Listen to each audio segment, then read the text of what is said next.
een van daai naweke, lyk my dis die naweek na Paasnaweek, dan vat die ouens pad. En ek is bly ek het nie net verskonings gekry nie, ons is vanoggend daarom ook hier om die Here te loof en te prys, en dis vir my lekker, en ek dink altyd daaraan, en ek wil dit ook sê, as 'n ou van 'n groot gemeente afkom, dan dink jy altyd aan 'n kerk wat gepak moet wees. Maar dan besef ek ook, ek het my bediening begin in Namibië, waar dit vir my niks vreemd was om vir 4 mense die boodskap te bring. En dis vanmôre presies dieselfde, die vreugde in my hart en die rustigheid waarmee ek ook vanmôre die woord bring, is eintlik onbeskryflik. Ek sien hier is nog iemand op pad, en weet ek nie of dit van ons mense is. Kom ons begin. Ons begin vandag ons erediens met 'n loflied 442. Aan U behoort ek, U is my lewe. U is die sin van my bestaan, Here. U is gister, U is vandag, en aan U behoort die toekoms. En dit bely ons, Here, saam in U naam, die naam van die Vader en die Seun en die Heilige Gees. Amen. Met mense gepraat het, was daar dikwels mense wat hom agterna 'n paar vrae gevra het. En baie keer was hierdie vrae nie van mense wat hom liefgehad het en hom gevolg het nie. Was juist van mense se kant af wat hom wou toets. Wat soms 'n stok in die speek wou druk, wat woenswillig was. Wat eintlik 'n antwoord wou hê waarmee hulle kom vastrek. En dan kom baie van die Jode, die Fariseërs, die skrifgeleerdes, en hulle vra vir hom, as u weet wat die wet is, en ons het boeke van hierdie wet, vat dit vir ons saam, want hulle het ook gesien, dat die Here soms dit wat hulle as wette beskou oortree, dat hy op die Sabbat mense kos gee, dat hy met onrein mense meng. En dan kom hulle op 'n stadium en sê, maar as u die wet het, vat vir ons dit saam. En dan kom die antwoord soos wat net die Here dit kon gee. Liefde vir God. Liefde vir jou naaste. En ek dink spesifiek ook vir die Jode was dit moeilik om te hoor, want liefde vir God het hulle gehad, so het hulle gedink. As ek al die wette onderhou, dan moet God sien hoe lief ek hom het. Maar liefde vir die naaste, liefde vir mekaar, liefde juis soms vir gebreektes, liefde vir mense met wie ek nie noodwendige pad sou wou stap. Dis waar die groot toets lê. En dis waarmee ons vandag nog sukkel. Terwyl ons dit oordink, kom ons sluit ons oë. Kom ons bely ons geloof. Ek glo in God die Vader, die Almagtige, die skepper van die hemel en die aarde. En ek glo in Jesus Christus, sy eniggebore Seun, ons Here, wat ontvang is van die Heilige Gees, gebore is uit die maagd Maria, wat gelei het onder Pontius Pilatus, gekruisig is, gesterf het en begrawe is en ter helle neergedaal het, wat op die 3de dag weer opgestaan het uit die dode, wat opgevaar het na die hemel en sit aan die regterhand van God, die Almagtige Vader, van waar hy sal kom om te oordeel die wat nog lewe en die wat reeds gesterf het. Ek glo in die Heilige Gees. Ek glo in 'n heilige, algemene Christelike kerk, die gemeenskap van die heiliges, die vergewing van sondes, die opstanding van die vlees, en ek glo in die ewige lewe. Amen. Uit Handelinge 27. Nou ons bevind onsself in daardie wonderlike tyd van die jaar, waar 'n mens weet die graf is leeg. En ons bevind onsself in daardie paar weke tussen die opstandingssondag en die hemelvaart van die Here. In hierdie paar weke het hy 'n paar kere aan die mense verskyn. En ons sal nog later daaroor gesels. Maar nadat hy uiteindelik opgevaar het, wat ons oor 'n paar dae vier, het hy mense agtergelos met sy boodskap. En 'n mens sou dink, sy disippels wat ook apostels geword het, sou die grootste verkondigers wees. Maar daar was een man, wat eintlik deur die Here voorgekeer was, op pad Damaskus toe. En uiteindelik het hierdie wilde lood, die rowwe diamant, maak nie saak hoe jy hom beskryf nie, die grootste, jy kan maar sê, draer van die woord, gestuurde apostel vir die Here geword. Ons almal weet van Saulus, wat Paulus geword het. Nou sou ek graag vandag by die begin wou begin, toe Paulus nog nuut was en vars, en vol vuur om die woord van die Here te verkondig. Maar Handelinge het 28 hoofstukke. En ek wil vandag 'n gedeelte lees uit hoofstuk 27. Jy sien die Paulus, wat Saulus was, wou die hele tyd terwyl hy in die Midde-Ooste rondgewerk het, in Klein-Asië, wou hy die hele tyd in Rome uitkom. Al die pad. Jy gaan dit in hoeveel briewe sien, dat hy vir mense skryf, ek wil graag daar uitkom. Eerste brief van die Romeine skryf hy, ek wil graag by julle wees. Ek wil ook saam met julle die woord verkondig. Uiteindelik in hoofstuk 27 sien ons hy is op pad. Maar nie op die manier wat hy wou nie. Op hierdie stadium is hy in boeye. Hy is sopas gevange geneem, daar in Jerusalem, spul wou hom weggedruim, soos wat hulle met Jesus gedoen het. En dan moet hy 3500 km af lê, om by die keiser uit te kom in Rome. Hoekom? Paulus is 'n Romeinse burger. En een van die voorregte wat jy gehad het, eintlik meer 'n reg was, as daar moeilikheid is en jy wil met die keiser praat, dan mag jy met hom praat. Dit was jou reg as 'n Romeinse burger. Maar eintlik het God groter planne met Paulus en die keiser. Hy word nie net soontoe gestuur as sy reg nie, hy word soontoe gestuur om te gaan getuig, maar nou is hy op pad soontoe. En is hier op hierdie skip in boeye, waar dinge uiteindelik lelik skeefloop. Maar kom ons lees, en jy sal sien gister ek het gesê, die hele Handelinge 27, as jy dit wou lees, gaan agterkom dit soos 'n padkaart. Daar's stopplekke, daar is plekke wat beskryf word, dit noop 'n mens nogal om te gaan kyk, hoe lyk die plekke op die kaart?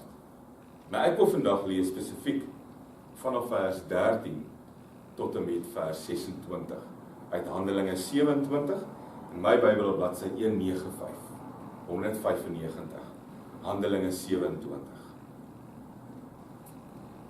'n Ligte bries het uit die suide begin waai.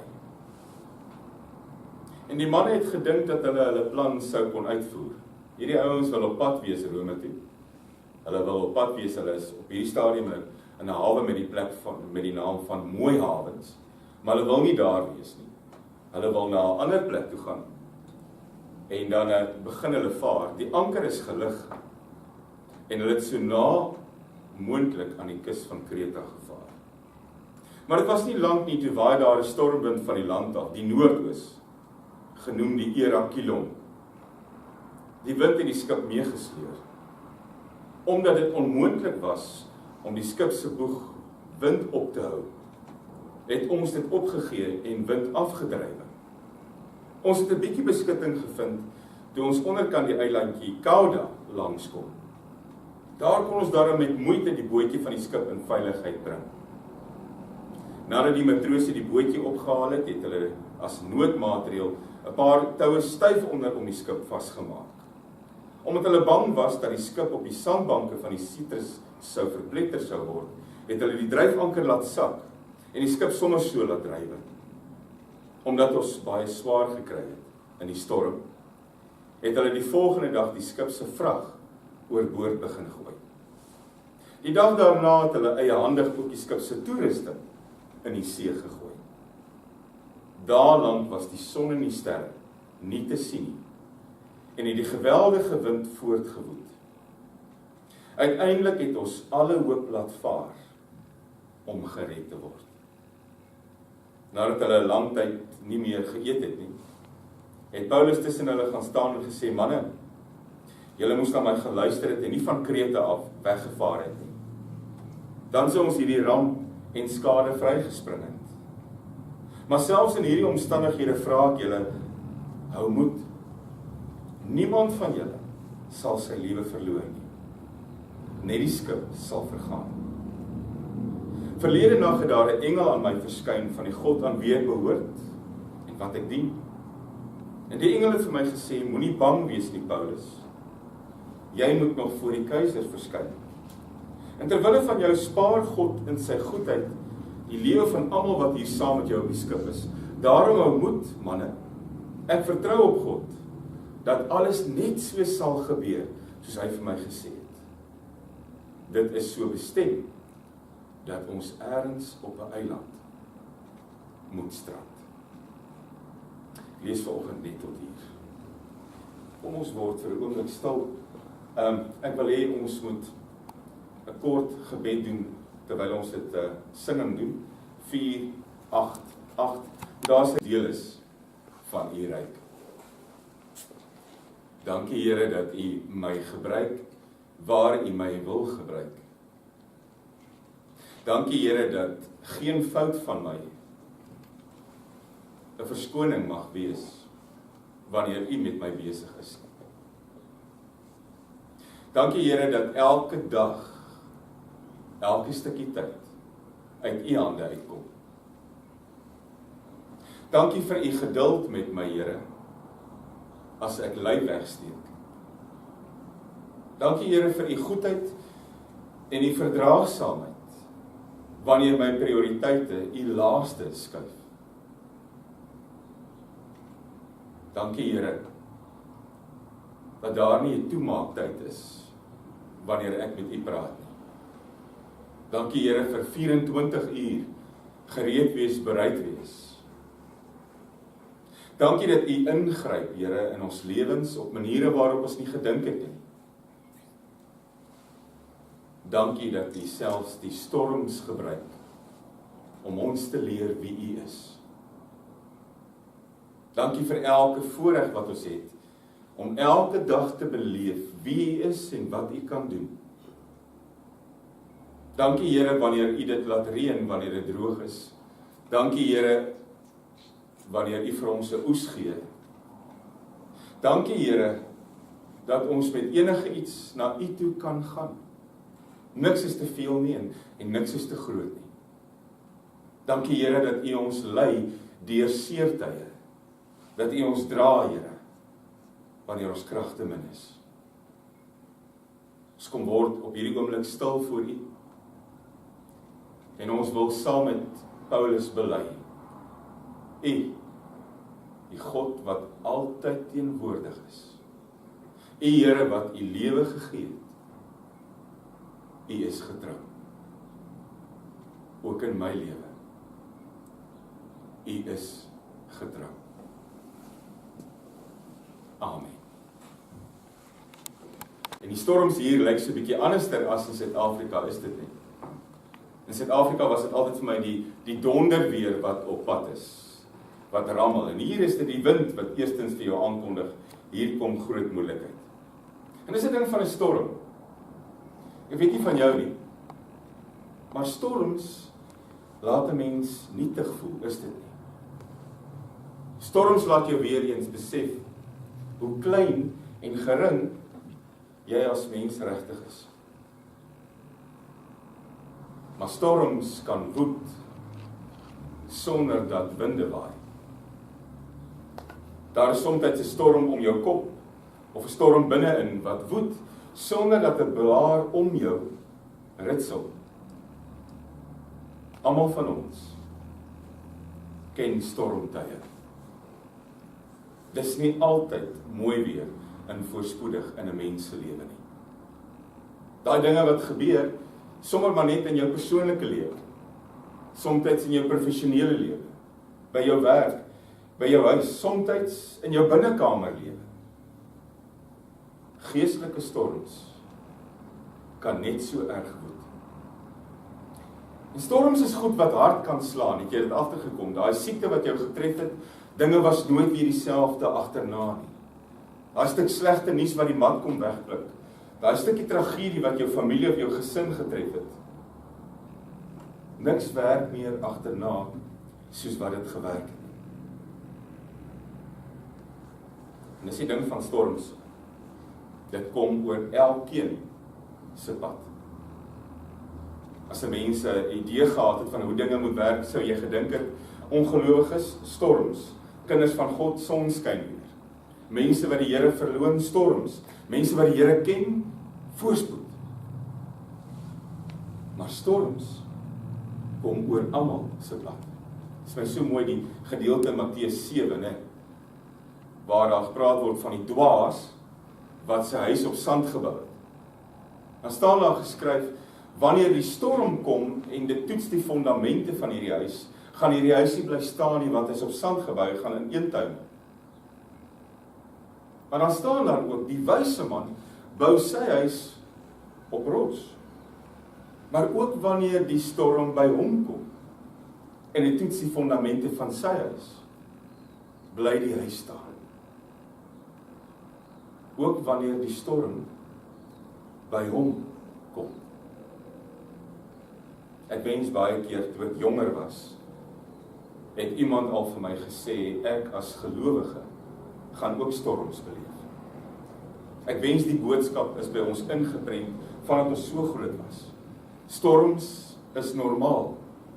Storms kom ook, al leef jy teen aan die Here. Storms kom ook, al volg jy hom elke tree.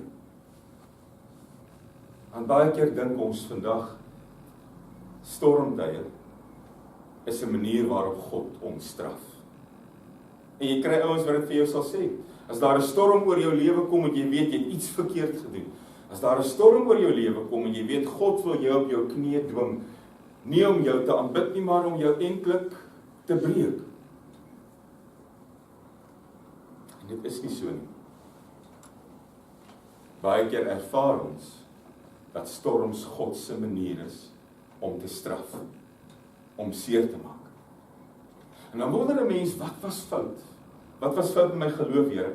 Of jy gaan verder as jy nie 'n antwoord kry en sê, Here, wat is fout met U, o God, dat U dit aan U kinders sal doen? In Handelinge 27 en ook in 28 kry ons te doen met 'n regte storm. 'n Ware storm. 'n Storm waar 'n wind seevuur wat self sy eie naam gehad het, maar ons sal nou daarby kom. En wanneer Paulus, wat 'n kind van God is, in hierdie regte ware storm is, waar sy lewe ook in gevaar is, dan kom leer ek vandag 'n paar goed by hom. 'n Paar lewenslesse wat ek in my lewe ook kan toepas, al is dit net met 'n storm wat hier binne in woed. Die eerste ding van 'n storm wat ons hier by hom leer, storms kom altyd onverwags. Maak nie saak wat die weervoorspelling sê, maak nie saak die kategorie waarin hy gedeel word. In die oomblik as daai storm tref, weet jy, ek was nie heeltemal voorberei nie. Want dit haal en haal die wind uit jou seile uit. Storms kom altyd onverwags. Dit sien ons hier in Handelinge 27 vers 13, toe hierdie spul die hawe met die naam Mooi Hawens, pragtige naam, Mooi Hawens verlaat. Wat was besig om te waai? 'n Ligte bries uit die suide. Dis al wat op daai stadium daar was. Toe hulle hierdie hawe verlaat om na 'n ander hawe toe te reis, 'n ligte bries uit die suide. Hoekom vaar hulle? Want Mooi Hawens is amper die mooiste hawe daar rond. 'n Ander hawe met die naam Phoenix, 3 ure se reis, is beter. En hierdie spul mense weet die winter is op pad, en jy wil nie op die oop see wees in stormtye en die wintertye nie. So hulle verlaat Mooi Hawens, net 3 ure verder, gaan hulle in Phoenix oorwinter. Hulle gaan 'n rukkie daar lê. En as hulle begin vaar, dan waai daar 'n ligte briesie uit die suide. Maar skielik verander die wind. Die ligte briesie uit die suide maak pad vir 'n woedende storm orkaanwind uit die noordooste. 'n Wind met die naam Heraklilon. Heraklilon was so, mense was so bang vir hierdie wind, was so gevreesde wind, dat hy sy eie naam gehad het. Almal het vir Heraklilon geken. As Heraklilon begin waai, het jy geweet, hier kom groot moeilikheid. En as Heraklilon begin waai, is jy nie naby die see nie. Maar nou is hierdie ouens op die see. die meeste storms is hulle heeltemal onvoorbereid. Jy ken mos daai klein stormpies in jou lewe. Die een oomblik ry jy nog in jou kar, die volgende oomblik is dit net rookwolke wat uitpeel hier voor. Of 'n papwiel wat jou amper meesleer. Die een oomblik gaan sien jy nog 'n dokter, 'n roetine ondersoek, die volgende oomblik is jy opgeneem in die hospitaal. Die een oomblik gaan dinge nog goed met jou. Die volgende oomblik sit jy in sak en as. En ek weet ons leef vandag in 'n wêreld waar ons apps aflaai vir alles. Maar daar's eenvoudig nie 'n app vir hierdie storms nie. Tragedies stuur nie 'n SMS of 'n boodskap voordat hulle gebeur nie. Kanker stuur nie 'n e-pos en sê ek groei in jou. Laat kyk dit bietjie daarna. Hartaanvalle gebeur sommer maar net sonder om rooksyne te stuur. Storms tref jou onvoorbereid sonder dat jy kon weet. Storms gebeur dikwels ten spyte van die planne wat jy gemaak het en die lewe wat jy lei. 'n tweede ding wat ons by storms leer, storms het die geneigtheid om alle hoop weg te vat. Storms laat jou glo, ek is nou in beheer en alle hoop is weg. 'n Mens lees nog Handelinge 27 vers 13, hulle het uitgevaar in 'n ligte briesie. 7 verse later staan daar geskryf, hierdie storm woed so erg, hulle het uiteindelik alle hoop laat vaar om gered te word. Vers 20, hulle het alle hoop laat vaar om gered te word. Dis wat storms doen. Storms probeer jou stroop van hoop. Storms laat jou dink, ek is ten volle in beheer, ek wat 'n storm is.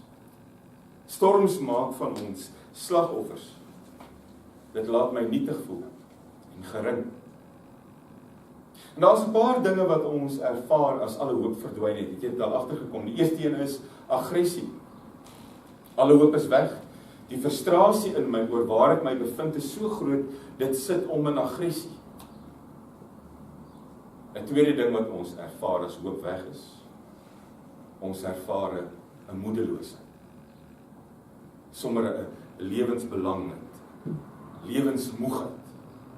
En saam met die lewensmoegheid kom gewoonlik 'n uitsigloosheid, verwarring, koersloosheid.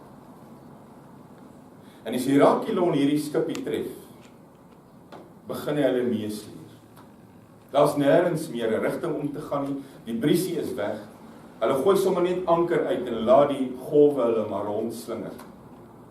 En saam met die aggressie en die frustrasie, die lewensmoegheid, die hopeloosheid en die absolute verwardheid.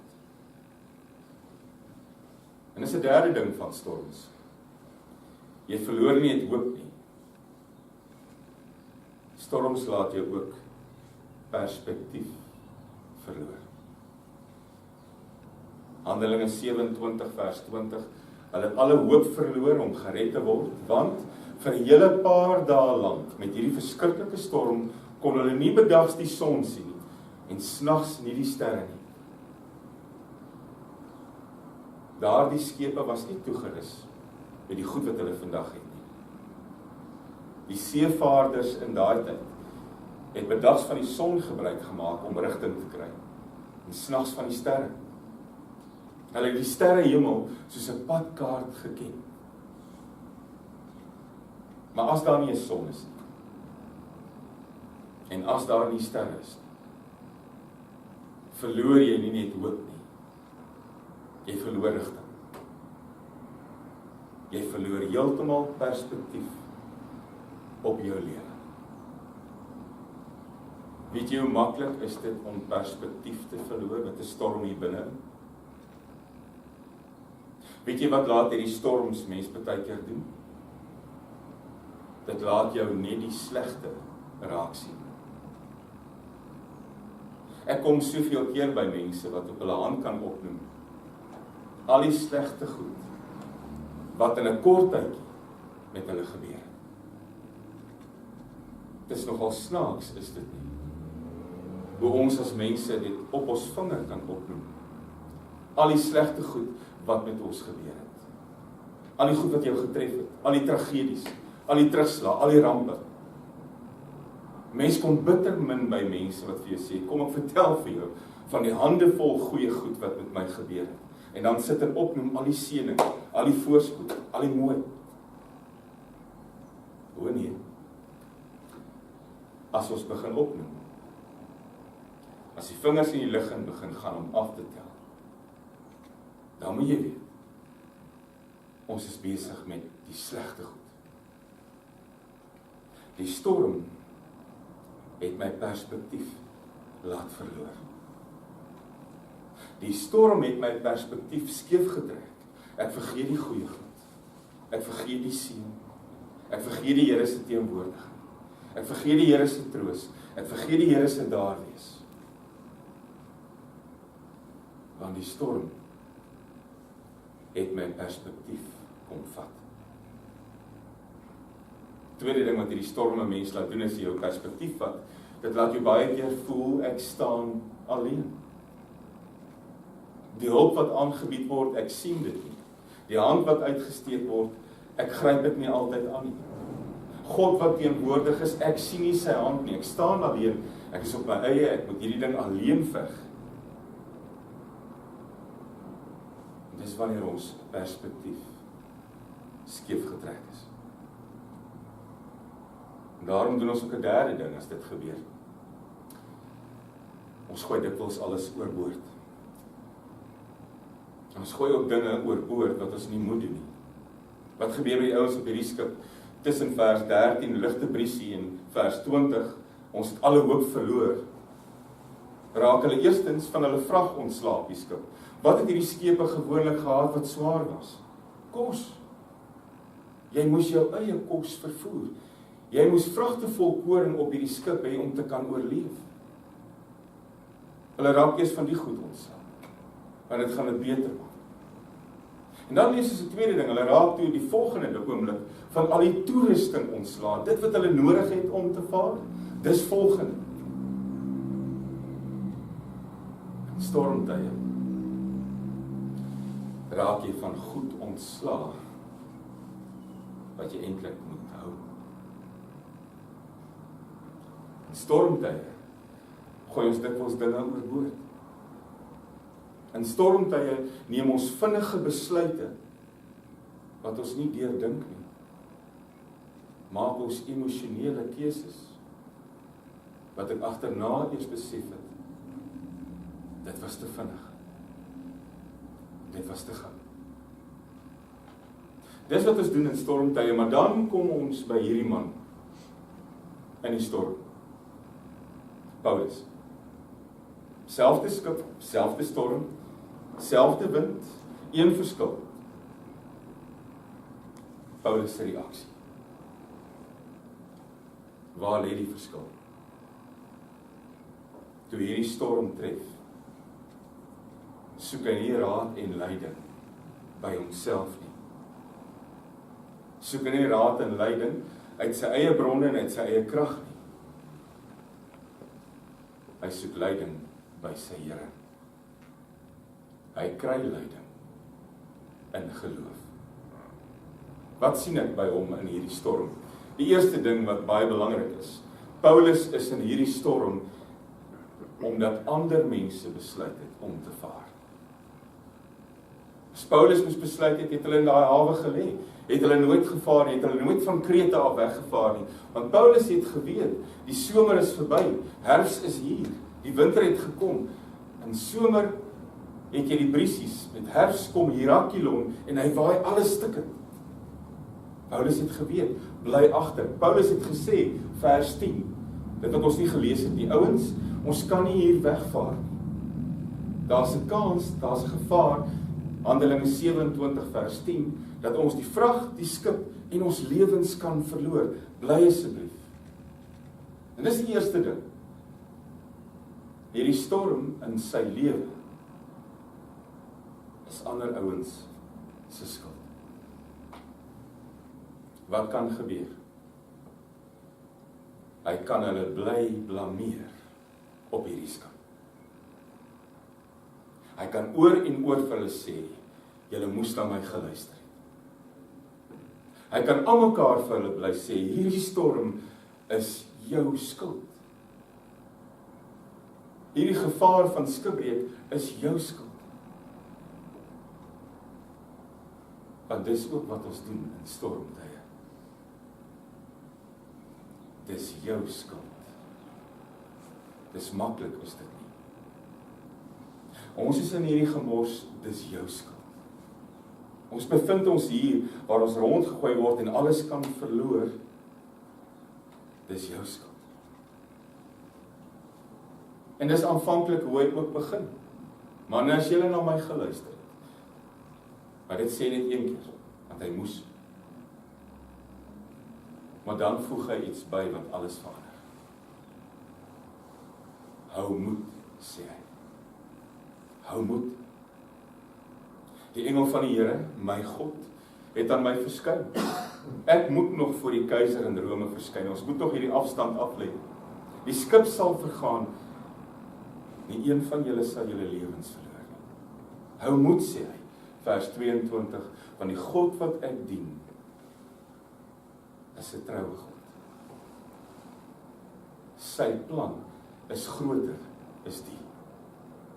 Sy baie strek verder, as hierdie storm, as hierdie oomblik, waar julle hoop en moed verloor het. En weet jy wat? Paulus tree op in hierdie storm, soos wat ek en jy baie keer nie doen nie. Hy verloor nie hoop nie. Hy verloor nie perspektief nie. Hy val nie vas in die gewoonte om ander te blameer om beter te voel nie. Hy word 'n baken van hoop. Hy word 'n stuk vrede in 'n groot storm.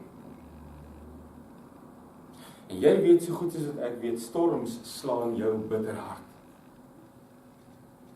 Maar miskien ek en jy ook weer iets besef. Ons storms vang nie vir God omkant nie. Mag ek dit maar weer vir jou sê. Ons storms vang nie vir God omkant nie. God gebruik ook storms om my te leer wat ek nie in voorspoedstye gaan leer nie. God gebruik storms om iets by my vas te maak wat ek vergeet as dit te goed gaan. In storms leer ek bid, is dit nie. In storms leer ek om werklik te vertrou. In storms besef ek, die Here is genoeg as dit alles wat oorbly. In storms leer ek volhard, en in storms leer ek nog 'n ding, in storms leer ek hoe groot sy krag is. Nie my krag nie. In storms leer ek hoe groot sy krag is. As daar 'n storm in jou lewe kom, en dikwels woed hierdie goed sonder enigiemand agterkom, net jy weet. Maar as daar 'n storm kom, is daar 'n keuse om te reageer, of jy verloor alles. Of jy vier God se teenwoordigheid. Of jy leer, jy hou moed. Maar daar's 'n knoop in die toukie. As jy God nie ken nie, gaan jy nie weet wat om te verwag. As jy nie erns maak met God se teenwoordigheid elke dag, ook in voorspoedstye nie, gaan jy nie glo as die woord kom wat sê, hou moed, hou vas nie. As ek God nie ken nie, gaan ek nie weet waarop ek kan reken nie. En daarom baie keer as mens dink aan die nalatenskap, goed wat jy wil hê jou kinders van jou moet onthou, dan dink ons baie keer ek wil vir hulle 'n goeie nalatenskap gee. Nie net geld en goed nie, maar geleerdheid ensovoorts ensovoorts. Daar's een ding wat niemand van jou kan wegvat nie. Die wete dat God by my is. En weet jy wat? Dis die enigste ding waarvan jy seker kan wees. Jou omstandighede kan so verander. Jou geld kan so wegraak. Jou gesondheid kan so verdwyn. Jou geluk. As een ding waarvan ons seker is. God is by my. En nou leef ons in 'n wêreld teen 'n spoed waar ons dit nie altyd agterkom nie en waar ons dit nie altyd besef nie. Selfs die Here, toe hy op aarde was, moes soms onttrek om net stil te raak voor sy Vader. Ek gaan nie weet wat God vir my kan gee as ek hom nie ken nie. Paulus was saam met hulle op daai boot. Hy het saam met hulle gesien, die waters gooi hulle rond. Hy het saam met hulle gesien, ons sien nie die son en die sterre nie. Maar hy het iets anders gesien wat hulle nie gesien het nie. God se teenwoordigheid. In die oomblik toe hy as bron van vrede daar staan, die oomblik toe die engel verskyn het, hy dit nie vir homself gehou nie. Hy het tussen daai mense gaan staan, meeste van hulle ongelowiges. En vir hulle gesê, hou moed. Hou moed. Ek wil afsluit met 'n laaste gedagte. Dis die diepte van jou verhouding met God wat bepaal hoe jy die storms sien. Dis die diepte van jou verhouding met God wat bepaal hoe jy die storms sien. As daar 'n storm kom, is die storm in beheer? Of is dit steeds God wat alles bepaal? As hierdie wind alles stikkend waai, gee hy die pas aan? Of is dit God wat my steeds hou vas as dit te moeilik raak? Ek en jy ken storms. En storms sal kom. Die woord verseker ons daarvan. Die vraag is, wat doen ons as dit stormtyd raak? Amen.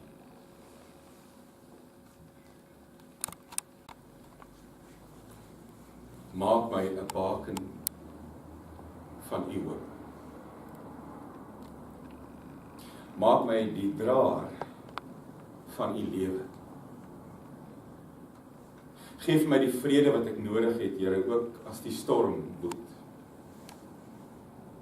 Maak my soos Psalm 91 dit so mooi stel, maak my 'n vesting van u lewe. Laat my by u die Allerhoogste skuiling vind. Dankie, Here, dat u nie net 'n sonskyn God is nie. Dankie, Here, dat ek by u kan leer en by u kan skuil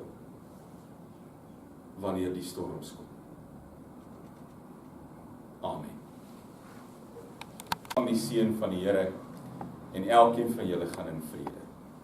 Die genade van ons Here Jesus Christus, die liefde van God ons Vader, die gemeenskap van die Heilige Gees, sal met julle elkeen bly en wees. Amen.